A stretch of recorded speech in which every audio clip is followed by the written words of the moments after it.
Easter from MDVA beat Arfang, best player in South Carolina. Mistake defeated ESAM in winner's bracket, which is, at this point, not too surprising to me, man. Honestly, Mistake has been on fire. This list is crazy long. Yeah, and DeBuzz anyway, was almost on that list. Yes, too. DeBuzz was on that list, but list. almost eliminated. However, it looks like we're already off well into this match, over a minute in to JK versus Pink Fresh. Got a Bayonetta mirror. Of course, this character is so hotly contested. Like, is she the best? Is she too good?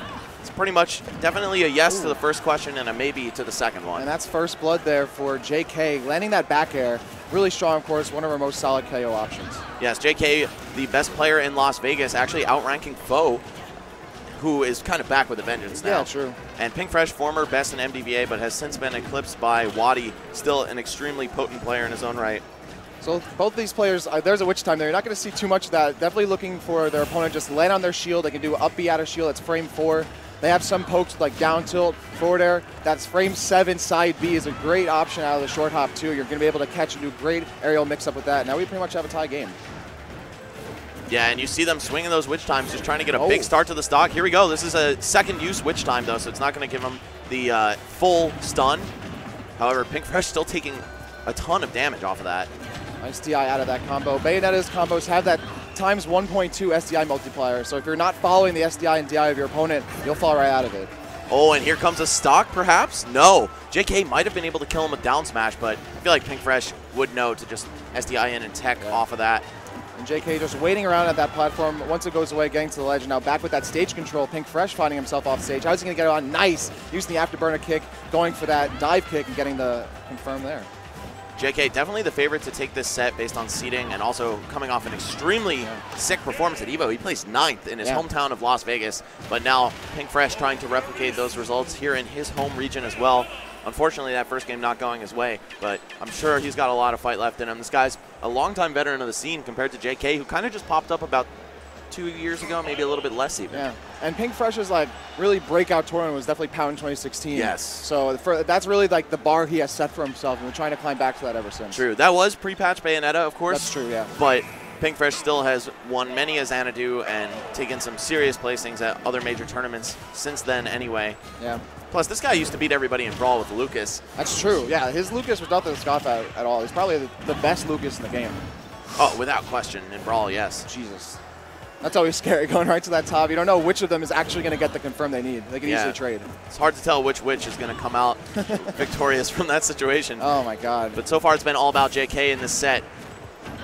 Pink Fresh trying to get something started, swings a second back air to no avail, and instead he's just going to get roofed right in return by JK. And that was really off that frame 7 down tilt, which is a really great poke option for Bayo. She doesn't have the fastest speed on the ground, so she has to rely on those pokes and to slowly move around in neutral. Right, and a lot of her poke game depends on her getting a jump first. Yes. And often falling down to ground level because her back air hits pretty high. Yeah.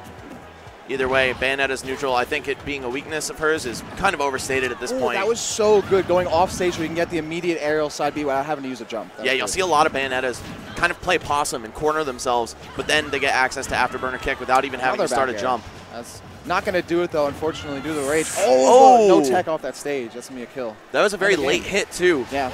It was the back hit hitting him into the stage, so I feel like Pink Fresh might have tried to tech early, and man, what a blowout that second game. Pink Fresh falling to JK, showing that the power structures have definitely shifted quite a bit since Pound 2016. It might be the jersey, too. That's a fresh jersey. It definitely is. I I love like that. The colors, I love it, actually. It's I kind of wacky colors, but I think that ties it all together. It's fresh. I don't know. I like it. It's cool. So, but that was such a really quick game, too. Very polarizing. I mean, I feel like it's kind of like the Little Mac matchup where it's like once you get a hit, the momentum just skyrockets and snowballs. Absolutely. And you gotta. It's really hard to just reset neutral without getting hit again. Yeah, plus, you know, you always have to worry about witch time when you're trying to extend your combos if you reach just a little bit too far. Yeah. However, I feel like the advantage that you have as a Bayonetta player fighting against Bayonettas is that you know the outs to all of the combos, but then again, you also know what your opponent's going to pick as their SDI mix-ups and how to follow them appropriately. Yeah. And looks like, I don't think either of these guys, are they going Bayonetta? No, it's going to be Corrin versus Sonic. 6WX, Yeah. I was going to say, definitely not. 6WX and Cosmos, nice. Yep. Love that. Thanks for that second screen, guys. So we're going to have a Pennsylvania versus formerly Texas, currently Ohio match coming up for you guys. Cosmos recently relocating to the Leap of Faith Treehouse, as they call it, the Loft. The Loft. And 6WX has been in the middle of nowhere. Yeah. By the way. Yes, middle of nowhere, Absolute Ohio. Middle of nowhere.